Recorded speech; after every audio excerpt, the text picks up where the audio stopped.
একদিন আহমেদ তার দোকানে দাঁড়িয়ে পণ্য বিক্রি করছেন। স্বাগতম সকলকে। দয়া করে আমার তাজা ফল এবং মশলা দেখুন। এমন সময় হঠাৎ ছোট্ট আলী এসে বলে, আমি আমার পরিবারের জন্য কিছু রুটি কিনতে চাই, কিন্তু আমার কাছে কোনো টাকা নেই। চিন্তা করো না ছোট্ট, কিছু রুটি নিয়ে যাও এবং তোমার পরিবারের সাথে ভাগ করে খাও। পরে তুমি আমাকে টাকা দিতে পারবে।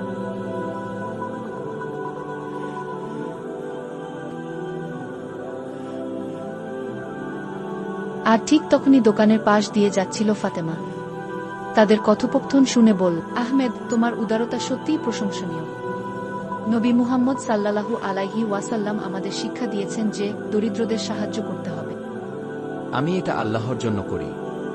অন্যদের সাহায্য করা আমার হৃদয়ে আনন্দ আনে। চাচা, আমার মা কিছু কুকি বেক করেছেন, আমরা তোমার সাথে ভাগ করে খেতে চাই। ধন্যবাদ আলী। দেখো, দয়া অপ্রত্যাশিতভাবে তোমার কাছে ফিরে আসে।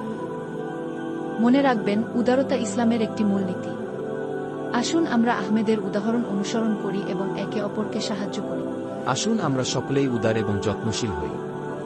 একসাথে আমরা আমাদের সম্প্রদায়কে আরও ভালো জায়গা করে তুলতে পারি।